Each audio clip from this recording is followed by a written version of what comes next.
Well, hello everyone, and welcome back for another rollicking episode of Mondays with Mundy. That's me, Jim Mundy, the historian for the Union League Legacy Foundation at the Union League of Philadelphia, downtown Philadelphia.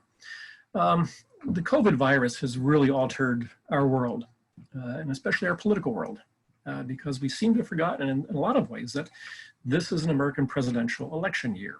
And the League and its art collection has one of the greatest political portraits or paintings relating to an American presidential election in the country itself.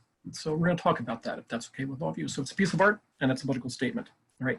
It's also considered a portrait in the grand manner, which was a style that evolved in the 18th century in England, when portrait artists would paint these wonderful full-length portraits of their subject, but surrounding them with visual metaphors that try to show them as a much more nobler spirit or individual, if you will. So I think you're going to see that that's what our artist, John Neagle, was trying to convey in his subject, Henry Clay. All right, so let me start screen sharing so you can all see what I'm talking about. Okay, let's try this. Okay, here we are. Here's our subject, or at least the artist. Okay, so John Neagle. This is a portrait of him done by Bass Otis.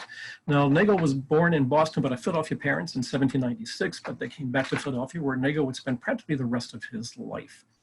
Neagle showed an artistic talent, and so he was apprenticed to an artist named Thomas Wilson. Neagle was then next introduced to another famous Philadelphia artist named Bass Otis, who introduced Neagle to Philadelphia's most famous artist at that point in time, Thomas Sully. And Sully would eventually become Neagle's father-in-law after John Neagle married Sully's stepdaughter, Mary.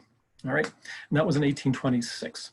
All right, so, but this is a portrait done in 1815, as you can see, so she was a very young John Neagle. Now, Neagle would go on to great fame in Philadelphia and around the country as well. In 1830 and 31, he became the director of the Pennsylvania Academy of the Fine Arts. And in 1835, he would become a founder of the Artist Fund Society here in Philadelphia and stay as president until 1843. And that's interesting because in 1841, Neagle would, as president of the Artist Fund Society, would encourage a bill in Congress that would slap a tariff, if you will, or a tax on imported European art in order to protect Philadelphia artists and sculptors from these imported paintings and pieces, to make sure that the American artist had a way of making a livelihood. And that's important because that reliance on a tariff would play right into Henry Clay, because Henry Clay was basically, if you want, almost the father of the American tariff. So let's go on to Henry Clay and the painting that we're talking about. All right, so here we are. This is the painting. It was commissioned by the Henry Clay Club of Philadelphia in 1842 in preparation for the 1844 election.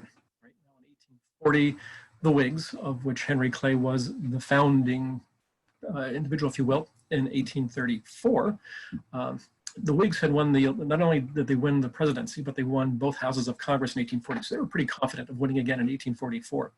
But still, they had to they had to go out there and beat the drum. And so the Henry Clay Club in Philadelphia, whose chairman, Charles Gibbons, would later become a founding member of the Union League and the founder of the Republican Party in Philadelphia, commissioned this portrait through John Neagle of Henry Clay. And so Neagle journeyed to Clay's estate in Kentucky called Ashland, where he would paint this painting between October and approximately June of 1843. So again, a portrait in the grand manner, you can see this wonderful figure of Henry Clay, which was considered to be the best of any painting of Clay himself, surrounded by these, as you said, these visual metaphors. And so let's go into those and see how we can explain this portrait of Henry Clay. So Henry Clay is the Whigs, the representative of the Whig. He will become the Whig candidate for president, right? And the Whig economic platform was based on something called the American system that Henry Clay basically had adopted from Alexander Hamilton and the Federalists in the early 1830s. So the American system relied on a strong central government. It relied on a central banking system that would both lend and borrow money to stimulate the economy and expand it both agriculturally and industrially, but especially industrially. all right? And most importantly, it relied on a tariff that would be charged against cheaper European manufactured goods. And of course, the object there was to protect American industrialists and their products in the American market, all right?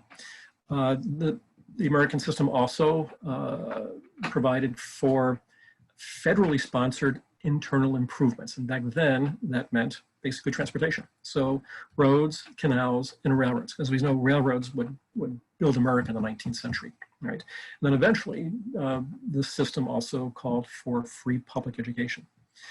So that is going to become the cornerstone of Henry Clay's platform in the 1844 election.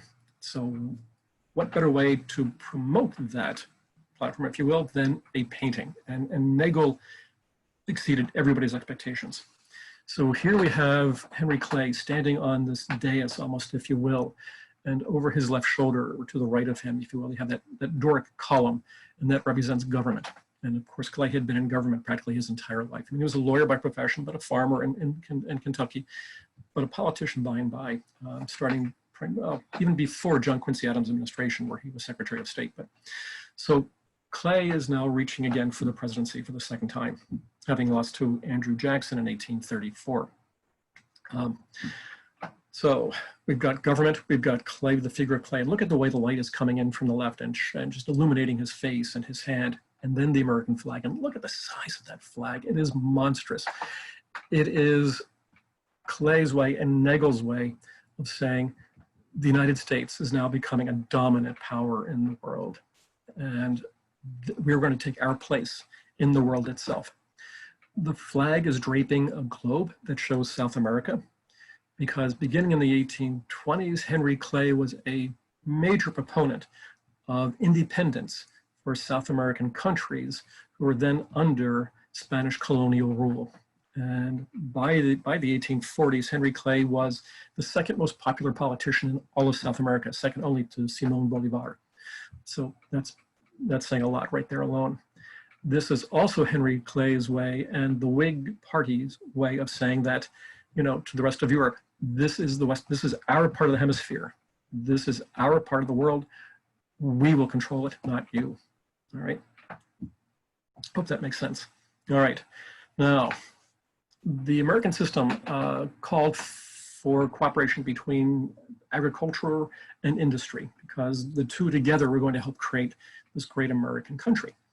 And keep in mind too that this is a Philadelphia artist creating a painting for a Philadelphia audience. And at this point, Philadelphia is this country's largest industrial city, largest manufacturing city. And many of the men who subscribed to the commission of this portrait, and the cost was $1,000. Many of these men were some of the leading industrialists in Philadelphia itself.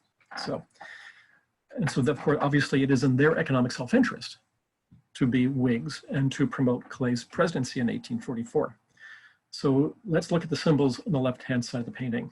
In the very bottom, left-hand corner, you have a weaver's shuttle, because at this point, Philadelphia is already becoming the world's largest manufacturer of textiles, wool and cotton, all right? The world's largest, not just the country's, but the world's, all right? Okay, the anvil for manufacturing, iron, steel, coal, I mean, and also the steam engines that were used to drive the textile looms in all these mills, for instance. So manufacturing is, so the iron component of manufacturing is absolutely vital to Philadelphia's economic self-interest, but also to the nation's as well. And then of course we have agriculture. Henry Clay was this great mythology about Henry Clay that who was born about 15 miles north of Richmond, Virginia. After his father died, you know, he would go get up every morning and plow the fields barefooted and things like that. And so that was used by some of his campaign managers, shall we say, to produce this image of Henry Clay, the poor farm boy, you know, but who made well, but who understood the value of agriculture and farming to the American economy and the American farmer and him and herself. So look at that plow, and also notice that the steel blades in the front of it. All right, so again, you need iron to produce these plows that would then produce this world of agriculture in this country. All right, in the background we have two cattle. All right, Henry Clay was a farmer, and you know, and his estate in Ashland. And in the 1830s, he imported Herefordshire cattle from England as a way of hoping to improve American cattle livestock. So he was a man who also experimented in his ways to create a better agricultural world and economy in the United States itself, right? So in the background behind all of that, we have the ocean and the ship, all right? Two things, international commerce, obviously, which America needs to keep its own economy moving, if you will. It should mean three things, actually, take that back. It could also mean military power. These were the days that when you ruled the seas, you ruled the world. I mean, and that is absolutely vital. Because remember, back in the early 19th century, you know, the British Navy would often harass and capture American ships on the open sea. And Henry Clay was very much a proponent of creating a very strong Navy after the War of 1812. And he was considered in some ways then maybe perhaps in the 19th century, at least, you know, the father of the American Navy in some ways in that respect, all right? It also, I think, symbolizes the fact that here's Henry Clay and he will be the captain who guides the ship of America, you know, into a brave new world and a brave new future, all right? Which I think is kind of neat. Behind all that, though, we have this dark sky. There's a streaks of lighting and the light in the background, which means there's some things going on, but why that darkness? That's because there were many, many issues troubling America in the 1840s. The most obvious one would be slavery, right? Because as it turns out, that would become one of the major issues in the 1844 election. So anyway, so let's go back to the painting just for a second before we get to the election itself. So Neagle finishes the painting at Ashland. He then brings it back to Philadelphia, where at the Germantown-based Henry Clay Club, he will present this portrait to Charles Gibbons on behalf of the club itself, all right? And, but before that, it got even better. The official dedication of the painting would take place at the Musical Fund Hall at 7th and Locust Streets in Society Hill of Philadelphia, which at that point had already hosted a national political convention. So it was an appropriate building to unveil an American presidential campaign portrait in a lot of ways. I've done my best, but I have not been able to find the date of the actual unveiling itself. It is eluding even the almighty Google in some ways. But there was a crowd of hundreds inside the building, and there was a crowd of thousands on the outside. It was also an event that was attended by many, many women. And the first time, we believe, at least in Philadelphia, that women were invited to attend a political gathering or rally, if you will. All right. So here we are. So let's just say it's June of 1843. The painting is unveiled. And I mean, just look at it. It's a stunning painting. And so this painting would also be copied. There is now one in the Capitol, and there is now one at Ashland itself, but also Philadelphia's greatest 19th century engraver, John Sertain, would also make a copy of this. And that is how this was distributed throughout the country for the political campaign of 1844. So let's get to the campaign of 1844 a little bit. All right. So there are two parties, the Democrats and at this point, the Whigs. Right. As I mentioned earlier, the Whigs had won the presidency and both houses of Congress in the 1840 election. But then that's when William Henry Harrison made the mistake of not wearing his overcoat in the presidential parade, and he would die a month later of pneumonia. And that allowed his vice president, John Tyler, who was a Whig in name only, to become president. And Tyler didn't last long as a Whig. Twice in 1844, in 1843, just about, 1842. I take that back, I apologize. Tyler vetoed Whig legislation twice. So clearly he wasn't following the party line, and so the Whigs basically threw him out of the party. He becomes a political independent with a home in neither the Democrats or the Whigs. Nobody really wanted him. But one of Tyler's main accomplishments he was hoping for would be the annexation of Texas as a state. Right now, Texas had already, if you will, seceded from Mexico. It declared itself an independent republic, which is what it was in the 1840s. And Tyler thought that if he could annex Texas, then he would become somebody's presidential nominee in the Whigs in 1844 election. That didn't happen, right? Because the Whigs opposed the annexation, and specifically Henry Clay. All right, and what's the big issue in Texas? Slavery, right? Many Southern plantation owners had already moved there with their slaves. It was a vast agricultural area. And so the Whigs were beginning to fragment into two camps: the conscience Whigs, that is the abolitionists, versus the cotton Whigs, all right, those who supported slavery, all right. So this rift is evolving now within the Whig Party itself. But Henry Clay, even though he was a slave owner, was primarily an abolitionist. Actually, he also believed in the liberation societies that would take American slaves and repatriate them back into Africa itself. So Clay opposed that, and unfortunately at this point in time, something called manifest destiny is boiling to the political surface in America, where this philosophy that, you know, Americans are exceptionalists, that is, you know, divine providence has endowed them with this incredibly large landscape, if you will, and they had the God-given right to occupy every square inch of it and to make it theirs and to do with it what they wanted. And so obviously by being against the annexation of Texas, you're kind of going counter to this philosophy of manifest destiny that the Democratic candidate, James Polk, would use to his advantage.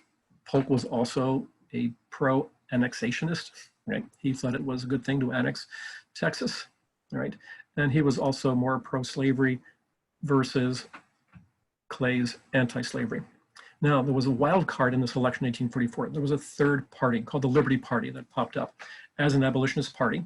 Its candidate was James Birney from Massachusetts, and it's going to become the spoiler, because when the voting ended, and the voting took place over 4 weeks' time, and this was the first national election where the election started in November, but it ended in December. And after those 4 weeks, James Polk would win the election by 1.4 percentage points over Henry Clay. And the spoiler part, James Birney got 2.3% of the vote.